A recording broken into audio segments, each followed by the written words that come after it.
Hello and welcome to another edition of Profiles and Issues, the cable TV talk show that gives you in-depth interviews with prominent people in the news. I'm your host, Dennis Rudin. Join us each month on Cablevision, Channel 75, Verizon Fios, Channel 34, or on your computer or iPhone on YouTube.com and www.greenbergny.com. Go to the left-hand green side of the website page and press Public Access TV on demand to view the broadcast right away. We want to make the program interactive with you, the audience, so please email us at profile.issue@yahoo.com. Let us know your opinion about the program and the issues presented. Andrea Stewart Cousins is a person of many accomplishments. As a working mother, she attended Pace University, where she received a Bachelor of Science degree and her teaching credentials from Lehman College. She later received a Master's in Public Administration from Pace University and is a member of Pi Alpha Alpha Honor Society. Andrea was first elected to the state senate in 2006 and was the first female in the state's history to be elected by her colleagues to serve as leader of the state senate Democratic Conference in December of 2012. She has passed 4 on-time budgets in 4 years. Ms. Cousins' outstanding legislative accomplishments include authoring Westchester's human rights law while serving in the county legislature, and in the state senate sponsoring and passing the Government Reorganization and Citizen Empowerment Act, which allows communities to consolidate local governments to reduce overlap of municipal services to save taxpayers money. She has led the fight in education to reform the Common Core curriculum by introducing student privacy protections, student testing reductions, and an indefinite moratorium on how these tests will affect student records. She has been honored for her distinguished service by groups such as the Westchester Business Council and the African American Chamber of Commerce of Westchester and Rockland counties for her efforts to promote minority and women-owned business enterprises. Ms. Cousins was also honored by the Metropolitan Museum of Art at their annual Women's History Month celebration.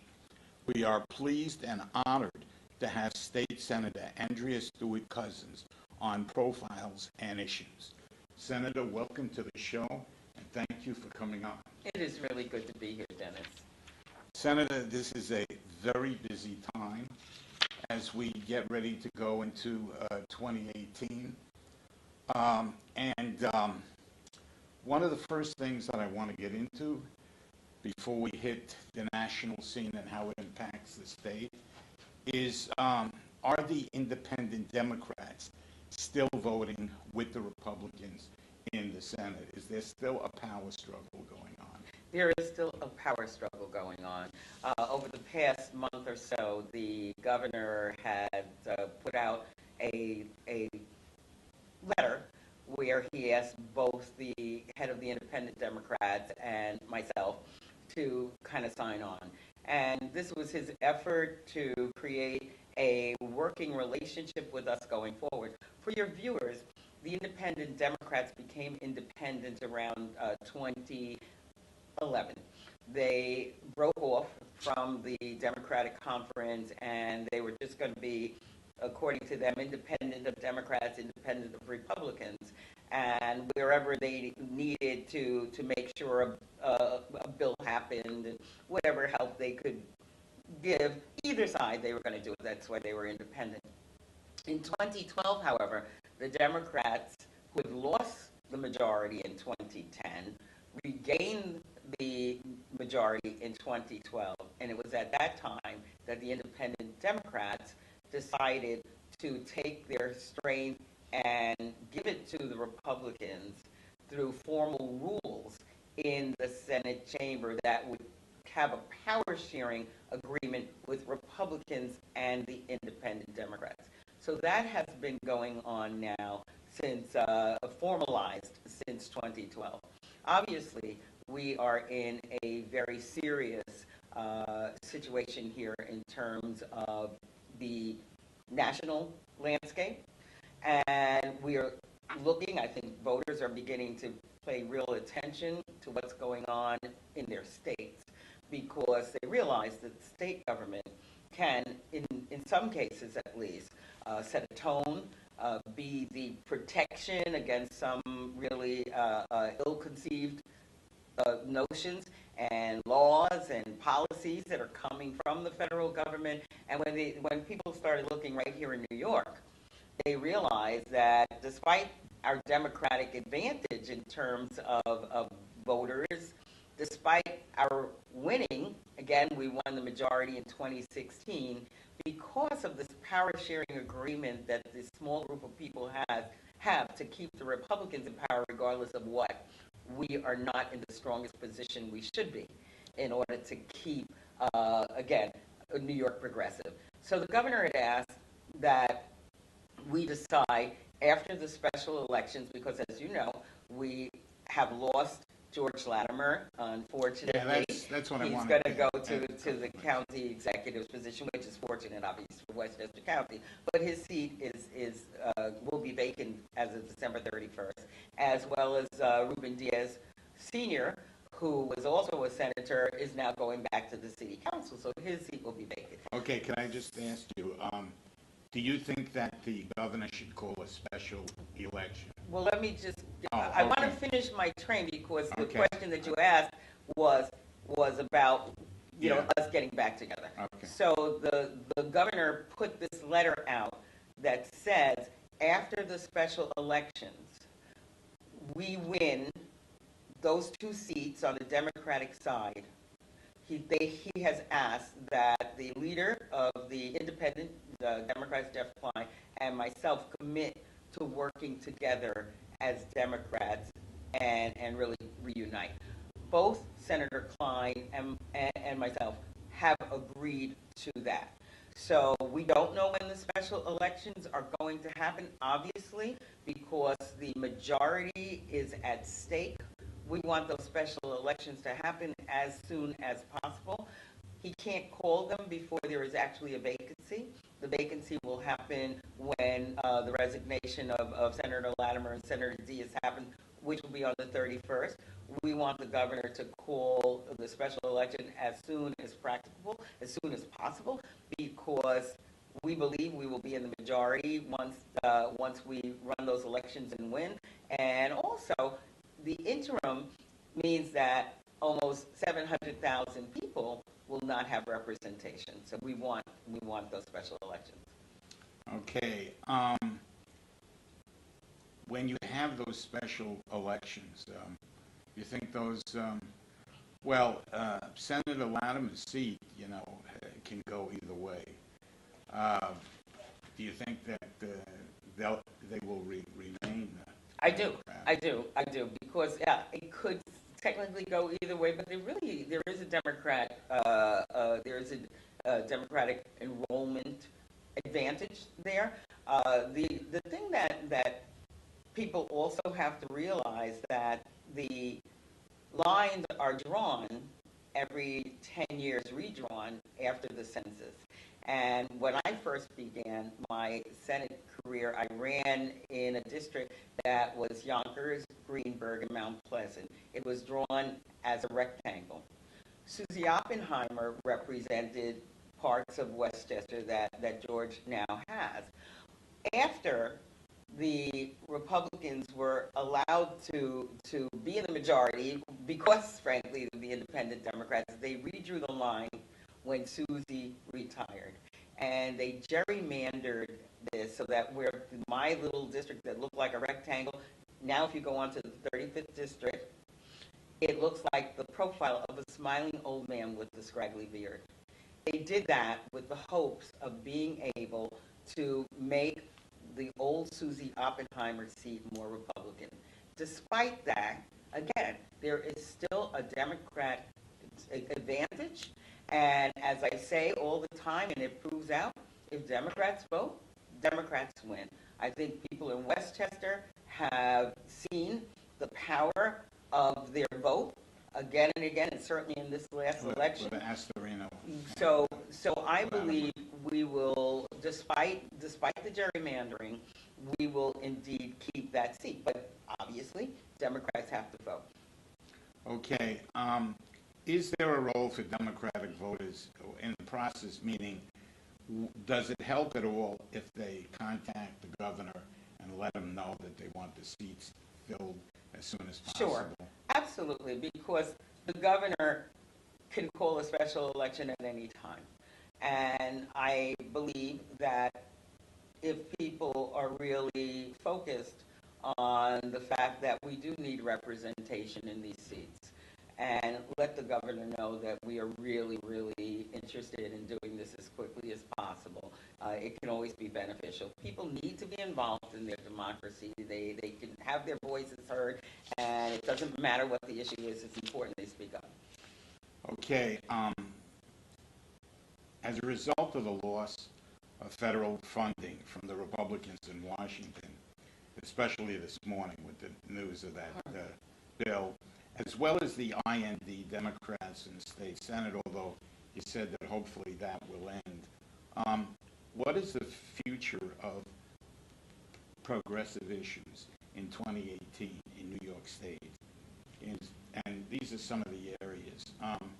Example, you introduced last year the single-payer health care system in New York State, and I think it only went down by 2 or 3 votes. Does that have any chance? No, it didn't go down because it didn't come out. Well, I'm sorry. What I meant was it failed to pass. No, it failed to come to the floor.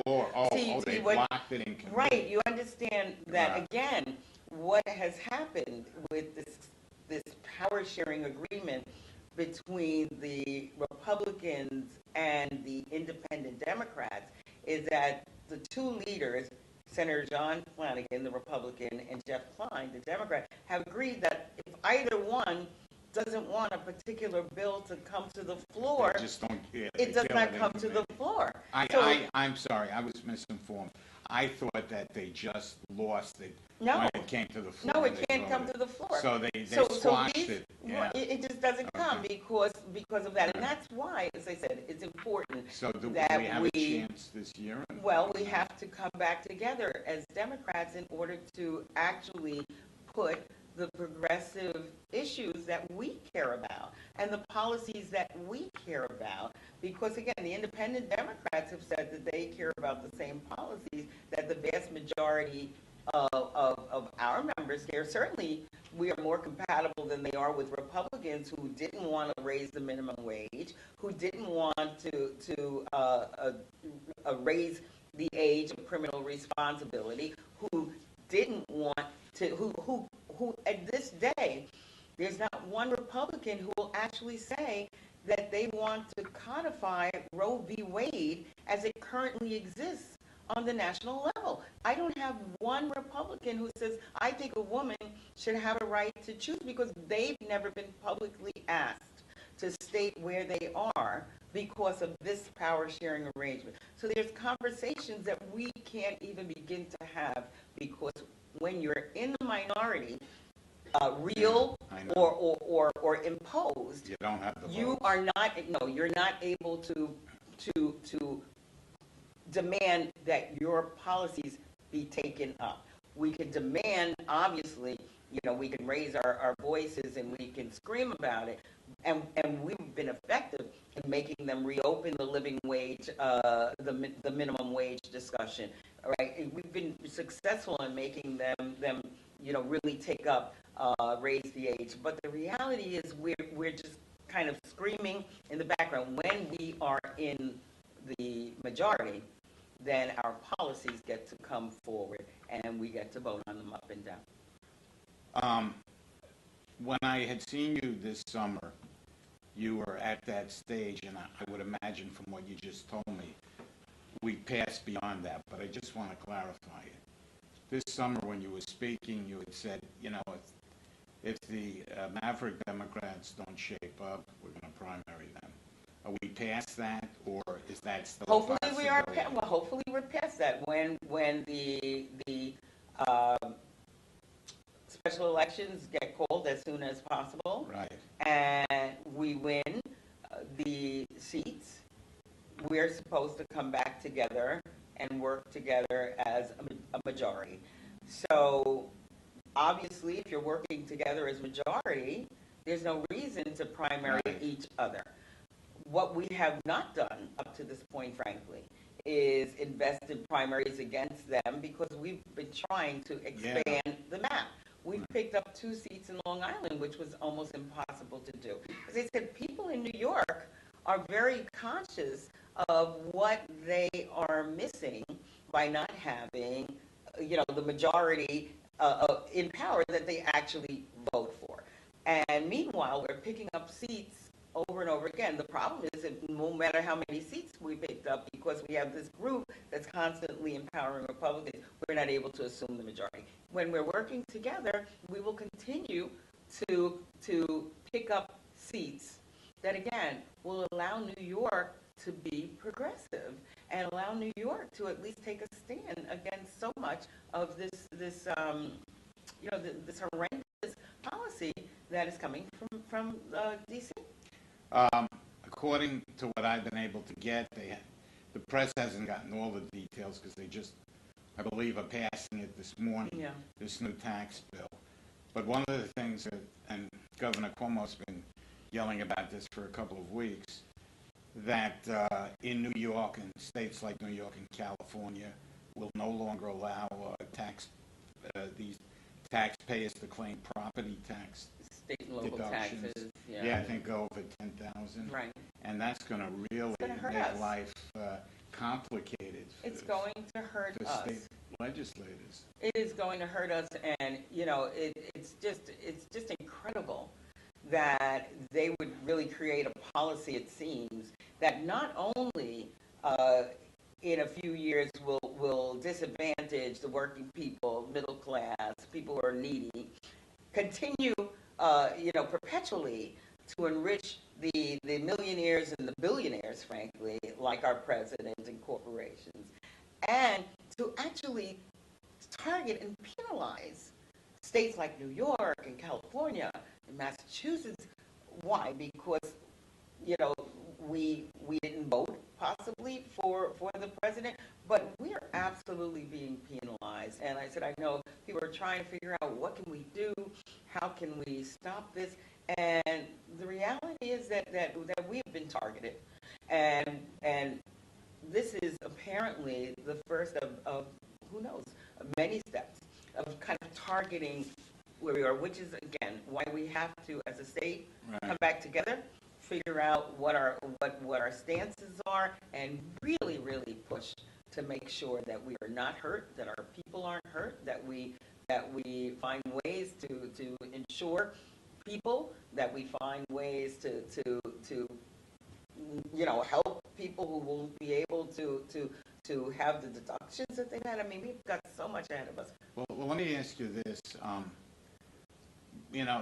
You, as we saw recently with George Latimer's victory, etc., a lot of people are turned off, by the president's, personality, more so even than the content of the policies. And what where I'm going with this is, normally upstate votes Republican because many of those towns, they're dried up.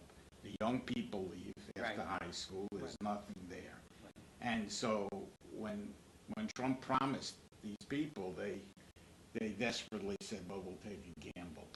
Is there any chance that his popularity could decline so much that they would put pressure on the state Republican legislators to possibly go along with your side, to be more moderate in their conservatism, if I'm articulating it accurately? Well, again, I think that we have, frankly, the majority of people in New York State that want to see Democrats be in charge of the state policy. And if I am reading the national polls, even more recently, the nation is saying that they'd rather see Democrats take care of the economy.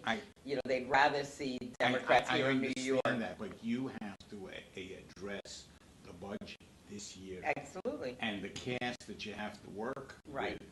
The Republicans have been traditionally, against many social programs. Right.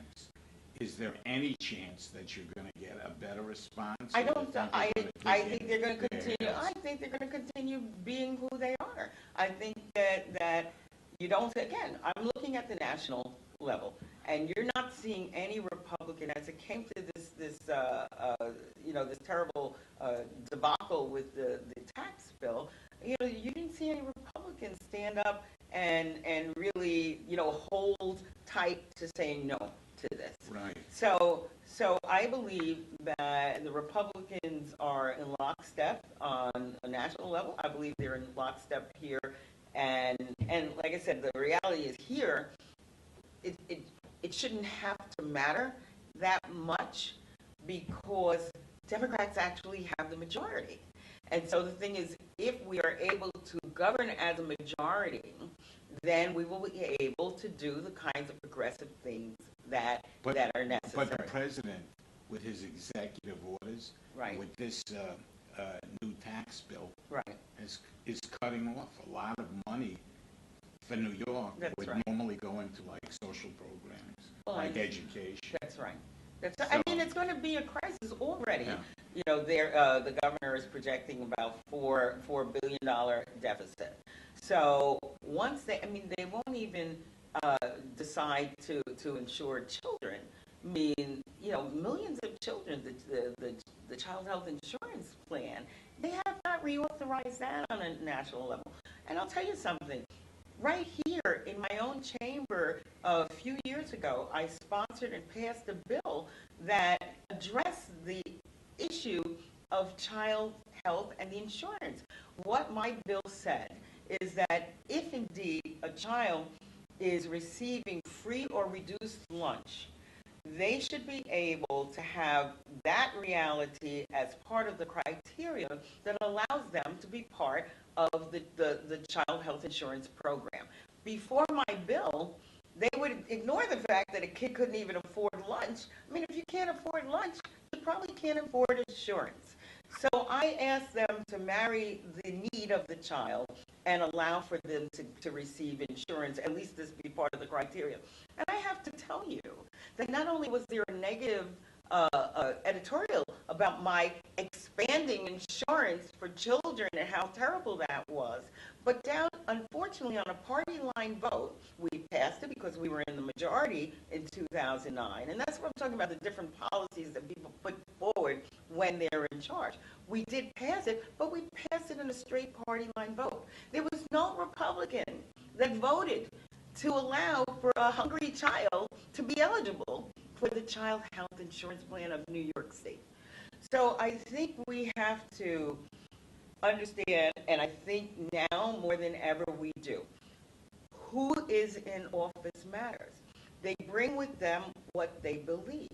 And if they believe that everything is going to happen because a corporation is doing well, therefore people are going to do fine, therefore everybody's going to have a job, therefore everybody's going to have insurance, if you really believe that, which apparently many of my Republican colleagues do, then they don't feel that they have to do anything to enhance, as you were talking about, the social fabric and the social network. You saw that in the county government. I mean, if you don't believe that people actually need child care, if you don't believe that people actually need mental health services, if you don't believe any of these things, then your policies reflect that. So what I'm saying is that I I don't know individually what people will do, but collectively, as a party, the Republicans have shown us very clearly where their priorities are, and we want to be able to redirect those priorities so that people are at the core of it. All right, unfortunately, time passes too quickly, but I have to ask you two topics, so I'm going to cut in the first Okay, one, sure. because this is paramount. You were a former teacher Yes. and a product of the public school system. Many of us were. As you know, on the national level, they appointed someone who has no credentials and whose job really, I think, is just to cut the system out. Right. And from what I've seen in New York State, when Mayor Bloomberg left office, he started closing schools, and not necessarily all of the schools were not functioning. Right. And they closed it because they wanted to open up and privatize, charters. The concept of charters, I don't find, on paper it's great, but in reality, when I speak to people, they say not every child can get in. And even if a child gets in, if the child isn't doing well, they put pressure on the child to leave. And the other thing is, I've also heard stories, and the number one objective isn't the children. It isn't helping the teachers help the children. It's how much money can we make.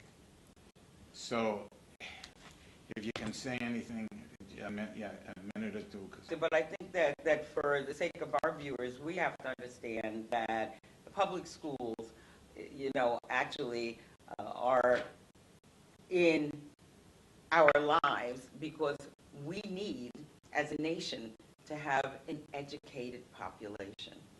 The fact that, again, we have a national move to privatize schools, to make them cash cows, to devalue them, is really, really abhorrent. So on the state level, the Senate Democrats have done what we must do in order to make sure that education funding is increased, that teachers are given the resources they need to be in a classroom teaching this important population of people who are going to be global citizens and need to make sure that America is able to be as productive as it possibly could be. It is sad, again, on the state level. The Republican leader actually wrote a letter of support for Betsy DeVos, who is now the new secretary, who, as you said, does not believe in public education. I think that's scary. But again, we can be right here on the state level champions for the children, the 99% of the children, and actually the 1%. I want everybody, all our children, to have a great education. We have to be champions for that.